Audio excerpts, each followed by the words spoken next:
Hey, Craig, Yes, Chris. did you hear that another good game developer has bit the dust? Oh, man. EA buy them again? No, not this time. Oh, well, that's good.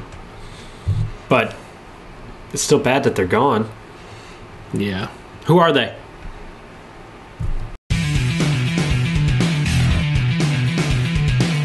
Hello, everybody. Hello, Internet. Welcome to Come the on. Craig and Chris Show. Louder, man. Welcome to the Craig and Chris Show. There you go. I was going to say you gotta project. Project. Okay. Project. I'm projecting. Welcome to the Craig... Projecting me getting my ass kicked here in a little bit. Welcome to the Craig and Chris Show, where we talk about stuff that interests us. And hopefully interests you. That's right. Thank you for coming out here. Shall we start with the important information? Yes, we shall. If you're just now joining us, make sure you subscribe at craigandchris.com, which is our YouTube channel. And is there anything else? Yes. Yeah, I know. Flipboard. There is more information, Chris. Thank you. There's always more. We have a story that we're going to be talking about today about the death of a certain game developer. All of this... Oh, wait, no. Dang it, I was so close. This story and all of the other stories we discuss in the show are at craigandchris.com/flipboard. Wow, you didn't say it with me that time. You weren't feeling it? Well, no, I am. I just don't want to be too predictable. Flipboard. Oh, that's good. Leave them hanging. Leave them hanging. Keep them guessing. Some mystery kids goes right. a long way. That's what the ladies say, right? All your lady fans. That's what she said. Oh, there you go. And also, if you're a sponsor That's for you, Chad. interested in Hope sponsoring... you're watching. The Chad. If you're interested in sponsoring the show, email me, Craig at CraigTheTechTeacher.com. Ding. Sorry. No, I'm adding it now. You're gonna add the Why twinkle? not? Add the twinkle? Gotta remember. Hopefully I remember. But yeah. Yeah, there was something you said you were going to do last week in one of the videos. You actually said it in the video, and you didn't do it. Oh, man. You're like, I'm going to throw up a clip of it, and then you never threw up a clip of it. Oh, man. I knew there was one. There's always something. There's always something. There's always something. Okay, who's the developer in question? And we'll talk about why we're upset. So last week, Irrational Games irrationally shut their doors. Irrationally shut their doors. I was just drinking something. And I wanted to make a dramatic hit a entrance. Red Bull. That's right. No, we don't know what drink. Not unless they're a sponsor. We don't show them what drink we're drinking. Hit a bleep. Yeah, there you go. Don't bleep that out. That's too much work. It is. And I'll probably forget to do it anyway. So Irrational Games, developers of... Bioshock, most famously. Most famously, Bioshock was awesome. I was actually talking about that game last week with my father, no less. Wow. Yeah, I know it was weird. Well, my brother had bought Atlas Shrugged for him for Christmas. Oh, okay. And that's what the Bioshock kind of culture of Bioshock was based on. Yeah, was mirrors Atlas that Shrugged. pretty heavily. And I was praising Bioshock for just the massively and just the intelligence of it as a story. Yeah. And I was actually using it as an example because my dad's not really into games. All right. I was just using it as an example of some of the great stuff that developers have come up with in really progressing video games. Genuinely great. Yeah, progressing gaming as an art form because it's developers like that who have really pushed the envelope and came up with clever ideas like that. That really Absolutely. So, and I don't think Bioshock Infinite did bad. I didn't. It play was very highly regarded. At least. I didn't play it. But after the first Bioshock, I really didn't play any of the other ones because it lost its magic. I tried playing the next one. I think it was 2. Mm-hmm. Wasn't there a Bioshock 2? Yeah, there was Bioshock 2. It just didn't have the same effect. Yeah. But the story, the way the story was structured, I'm pretty sure. I was like, when they said they were making Bioshock 2, I'm like, why? It's like the first one ended so perfectly. It's like we talk about on our show often, this whole need for sequels. Just because, well, unfortunately, we'll get into that in a second. Or I'll just say it now. The company who's left with, it was 2K Games, I believe, was the publisher. Uh-huh. They pretty much said, oh, there's still more Bioshock. Oh, of course. So even though Irrational Games closed, they're keeping Bioshock, and I'm sure they'll play that one to death. Well, and that's frustrating because it's like, it starts out as such a good IP, and they feel the need to run it into the ground. And you know, I was talking to somebody else about this week. It was a good week for discussions. It was. I was discussing with somebody this week about maintaining the integrity of an original work. Yes. Okay? And this came up because I bought Cinderella for my daughter. Oh, I have to throw this in there. Sorry to interrupt. They actually did not do Bioshock 2. They did not. No, they did Bioshock No and wonder I didn't Bioshock like it. Infinite. They did not do 2. Well, no wonder I didn't like it. Bioshock 2. So. Well, anyways, I bought Cinderella, okay, and then I was thinking about Disney, and I'm like, Disney is just one of those companies who's kind of like and even Nintendo, re-released or done a good job of maintaining the integrity of their original works over the years.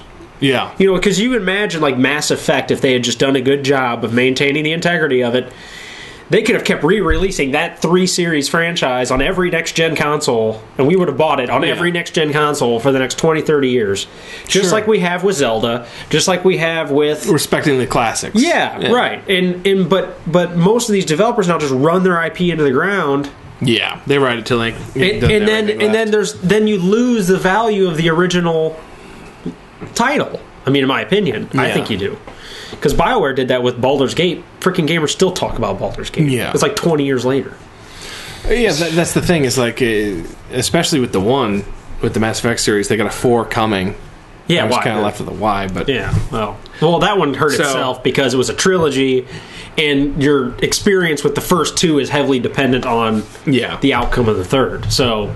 Yeah, but I mean, I guess 2K's hanging on to Bioshock, and the... 2K. I don't know if you're familiar with, like, I'm sure everyone else is, but, like, are you familiar with how this story happened? Like, the guys came to work one day and it was like, closed, you're fired. For this company? Yes. Like, just one day they walked in and I believe so, yeah. That's how they used to do it in the old days. Really very sudden. That's how they used to do it in the old days. That's what happened to our local industrial place over here. Now, I guess everybody showed up and they're like, oh, we're closed. You're out of a job. The studio guy, Ken Levine, or Levine, whatever. I'm going to say Levin. Ken Levin. Why not? He's basically said, I'm winding down Irrational Games as you know it. Okay. To all but 15 members. Wow. So he just canned everybody. Pretty much. Okay. So, and I guess what his idea is he's reshifting focus. Okay. So, according to this, he's going to focus more on replayable, narrative-driven games. Which is okay. I'm okay with that. Which will only be released digitally. Well, that's pretty much where everything's going anyway, so I'm not surprised. I'm not sure if, like, kind of seems like he's going more indie, I guess, less AAA. And it could be. And actually, that's kind of where gaming's going. And I think you're gonna see a lot more stories like this. Like it sounds to me like he's thinning out the size of the company. Mm-hmm. Because just with the nature of game development and all these mobile devices and just like these high production gaming studios. Yeah, well, it's just like if a guy, if Dong Win can make $50,000 a day as an indie developer now. These smaller companies, these tighter knit companies, starting to make more sense. Well, I don't think they like the red tape of the bigger, like the EAs and things like that. Yeah, nothing really against those guys, but I mean, I do think that they do like to do it themselves. I mean, Titanfall, even though they're being released by EA, the development team is I heard it was really small, like under 50 or under. See, that's awesome. So, and that game is going to change shooters forever. So, I mean, you're going to see everybody copying off them for the at least for the generation. Certainly. Yeah, for at least 10 years. So, and that's what I love about independent development, actually. And I think it's a cool time for developers now because they can, much like with this video thing, like we're doing our own show. Yeah, we as a small group of 2 people can produce a whole show out of our basement now, whereas once upon a time you need backed by these $1 million companies, and so now it's kind of cool to see the whole thing kind of evolve into what it's evolved into. Yeah, I mean, and the less people who get involved, the better the product can always be. It's just generally that's just how it is usually. Well, and I mean, he's a bright guy. Ken Levin's a bright guy, and I'm sure whatever comes next will be quite good. And another good thing is like when this happened, even though it was sudden. Pretty much everyone got wind of it, and all the other studios. I mean, I'm not sure if you followed Twitter at that time, but it was going nuts with people saying, "Hey, if you're out of work, we're hiring." Oh, really? Bethesda, I believe, was picking people up, and so they were trying to get people on their team. Well, I mean, they were really opening their doors to talented people. Oh yeah, well, they proved themselves capable. Yeah. So, what do you guys think about the whole shift of this development and for this company to to shift gears like At the very least, I think it was shocking. It was, because it's not like they weren't doing good. Yeah, it wasn't like a company that you heard was hurting. And this is like their last ditch effort at a game, and it didn't quite fly, and then so they shut the doors, and everyone's like, yeah, I kind of saw that. I think, in my opinion, I'm going to close with this on my side. It's always best to go out with a high note, and they went out with a high note, and it sounds to me like they had no trouble getting work. And so that's one of the pros that come with going out with a high note is everybody, you're hot. People want you to work for them. So. Yeah, probably a good move on their part. But what do you think? What do you think, Internet? Let us know. Let us know, Shocked? Internet. Are you happy about this? Are you... Could you care less? Depressed? Are you like crying right now?